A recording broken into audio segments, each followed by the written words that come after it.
Leïla Bekti, née le 6 mars 1984 à Issy-les-Moulineaux, est l'une des actrices les plus en vue du cinéma français, connue pour ses rôles poignants dans Tout ce qui brille, 2010, La source des femmes, 2011 et Le Grand Bain, 2018. Fille d'une famille algérienne vivant dans une banlieue pauvre de Paris, Bekti a surmonté les préjugés liés à son origine ethnique et à son milieu pour devenir une star primée au César et une star internationalement reconnue. Avec son sourire radieux et son talent d'actrice remarquable, elle a conquis le public à travers des rôles variés, de la comédie au drame. Cependant, derrière l'aura du tapis rouge, la vie de Leïla Bekti a été un parcours fait de hauts et de bas, ponctué d'une profonde tristesse, de secrets cachés et d'une fin tragique qui a brisé de nombreuses personnes. De la douleur de la perte d'un être cher aux défis de sa carrière, en passant par les pressions de son mariage avec Tahar Rahim, son histoire est un mélange de lumière et d'obscurité, racontée à travers elle et sa famille. La plus grande tristesse de la vie de Leïla Bekti fut la perte de sa grand-mère, Aïcha, qu'il avait élevée durant ses premières années à Bagneux, en banlieue sud de Paris. Femme forte d'origine algérienne, Aïcha lui a inculqué les valeurs de persévérance et de fierté de ses origines. Issue d'une famille nombreuse, avec un père ouvrier et une mère travaillant à temps partiel, Bekti passait beaucoup de temps avec sa grand-mère, écoutant des histoires sur la vie en Algérie et les difficultés de l'immigration en France. Aïcha est décédée en 2012, peu après que Bekti ait remporté le César du meilleur espoir féminin pour Tout ce qui brille. Cette perte l'a laissée dans un profond vide émotionnel. Elle se souvient s'être retrouvée dans la petite chambre de sa grand-mère, regardant des photos de famille et des souvenirs d'Algérie, avec l'impression qu'un morceau de son cœur lui avait été arraché. Elle pleurait, non seulement à cause de la perte de sa grand-mère adorée, mais aussi à cause de la culpabilité qu'elle ressentait de ne pas avoir été plus présente pendant ces années de carrière bien remplies. Cette tristesse s'est aggravée lorsque Bekti a réalisé qu'Aïcha n'avait pas connu son propre succès. Bien qu'Aïcha ait toujours été fière de voir sa petite fille à l'écran, elle disait souvent qu'elle souhaitait seulement le bonheur de Bekti et non la célébrité. Bekti a un jour confié lors d'une interview qu'elle aurait aimé emmener sa grand-mère à la cérémonie des Césars, afin de constater à quel point ses enseignements avaient apporté sa petite fille. Chaque fois qu'elle retourne à Bagneux, Bekti se rend dans sa vieille maison, où les souvenirs des repas et des anecdotes familiales restent vivaces, et où les larmes coulent sur son visage en repensant au non-dit. La carrière de Leïla Bekti raconte son ascension, de jeune fille de banlieue à star de cinéma respectée, mais elle est aussi jalonnée de revers et de moments poignants. Bekti a débuté sa carrière d'actrice en 2006 avec un petit rôle dans Shaitan, un film d'horreur réalisé par Kim Chapiron. Son rôle décisif est venu de Tout ce qui brille, 2010, une comédie amicale où elle incarnait Lila, une jeune femme ambitieuse de la banlieue parisienne. Le film a non seulement été un succès commercial, avec plus de 1,4 million d'entrées en France, mais a également valu à Bekti le César du meilleur espoir féminin en 2011. Ce succès lui a ouvert les portes de grands films, comme La source des femmes, 2011, où elle incarne Leïla, une femme qui se bat pour les droits des femmes dans un village d'Afrique du Nord, et Le Grand Bain, 2018, une comédie touchante sur un groupe d'hommes s'initiant à la natation synchronisée. Son rôle dans La source des femmes lui a valu une nomination au César de la meilleure actrice, consolidant ainsi sa place dans le cinéma français.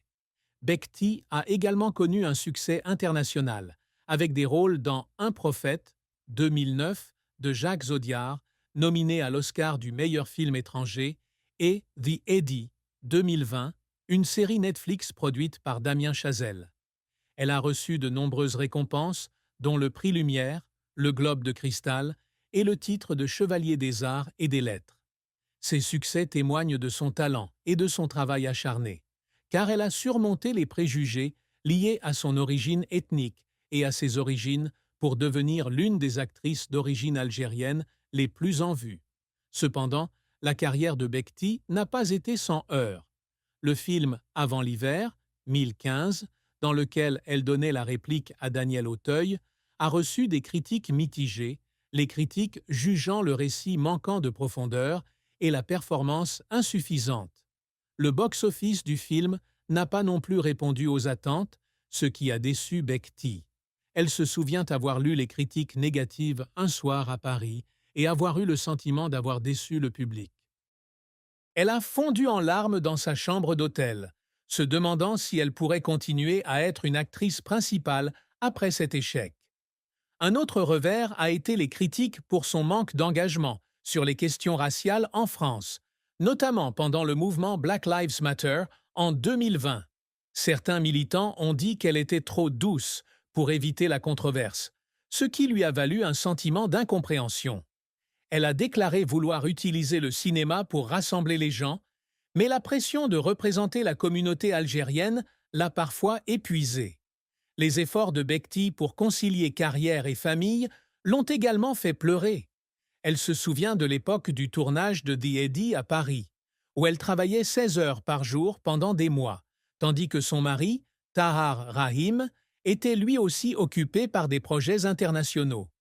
Un jour, elle a appelé ses enfants en vidéo depuis le tournage, a vu son plus jeune fils pleurer parce que sa mère lui manquait, et n'a pas pu retenir ses larmes. Elle a travaillé sans relâche, apprenant à jouer des rôles complexes et s'adaptant aux pressions de l'industrie cinématographique. Mais chaque fois qu'elle retournait à Bagneux, elle avait l'impression de vivre entre deux mondes. Ces moments, où elle se tenait devant le miroir et se demandait si elle ne se perdait pas, étaient ceux où elle pleurait de solitude et de pression. L'une des tristes fins de la vie de Leïla Bekti fut l'éloignement croissant de sa ville natale de Bagneux et de la communauté algérienne où elle avait grandi et qu'elle considérait autrefois comme son cœur. Après le succès de Tout ce qui brille, Bekti a commencé à recevoir de nombreuses offres d'emploi à Paris et à l'international, la forçant à quitter la banlieue pauvre où elle jouait avec ses frères et sœurs et écoutait les histoires de sa grand-mère. À chaque retour à Bagneux, elle réalisait qu'elle n'y avait plus vraiment sa place. Ses amis d'enfance, bien que toujours attachés à elle, la regardèrent parfois d'un air distant, comme si elle était devenue étrangère à la gloire et à la fortune. Elle se tenait devant sa vieille maison de Bagneux, regardant les enfants jouer dans la rue, et ressentait une profonde tristesse en réalisant qu'elle ne pourrait pas revenir à ses jours plus simples. L'amour et le mariage de Leïla Bekti avec Tahar Rahim, qu'elle a épousé en 2010, ont été l'un des moments forts de sa vie, mais ils n'ont pas été sans peine. Bekti a rencontré Rahim en 2008 sur le tournage d'Un prophète, où ils jouaient tous les deux. Leur complicité s'est rapidement développée, non seulement grâce à leur passion commune pour le cinéma, mais aussi grâce à leurs origines similaires. Tous deux sont d'origine française d'Afrique du Nord, ayant grandi dans des banlieues défavorisées. Ils se sont mariés lors d'une cérémonie simple à Paris et ont 3 enfants. Bekti a dit un jour que Tahar était son meilleur ami, celui qui lui rappelait toujours de rester fidèle à elle-même, quelle que soit la gloire ou la fortune. Des moments comme ceux où ils se promenaient ensemble dans Paris, riant avec leurs enfants, sont des souvenirs que Bekti chérit le plus. Cependant, leur mariage n'a pas toujours été facile. L'une des plus grandes souffrances a été le temps passé séparément, occupés par des projets internationaux. De 2015 à 2020, Rahim était souvent à Los Angeles pour tourner des films comme The Looming Tower et Le Mauritanien, tandis que Bekti restait en France pour s'occuper des enfants et travailler sur Le Grand Bain. Les appels vidéo, lorsqu'elle voyait ses enfants grandir à l'écran, la faisaient culpabiliser de ne pas pouvoir être avec sa famille. Un jour, après un appel où son plus jeune fils pleurait parce que ses parents lui manquaient, Bekti s'est assise dans son salon à Paris et a pleuré, se demandant si elle ne sacrifiait pas trop pour sa carrière. Tahar, bien que toujours solidaire, a admis s'être senti seul pendant ces années, confronté seul aux pressions d'Hollywood. Un autre chagrin était la pression de leur célébrité.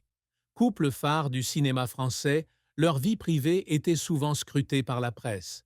Plusieurs articles ont spéculé sur leur relation, notamment lorsque Rahim a été nominé au Golden Globe pour Le Mauritanien 2021, ce qui a laissé Bekti confrontée à des rumeurs selon lesquelles elle serait dans les coulisses de son mari.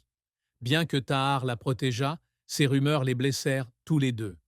Elle se souvient d'une fois, alors qu'ils se promenaient à Paris et qu'ils furent photographiés en secret, Tahar lui serra la main plus fort, comme pour la protéger du monde extérieur. Leur amour resta cependant fort, et Bekti a confié que Tahar était la seule personne qui lui donnait le sentiment d'être elle-même, même sous les yeux du monde entier.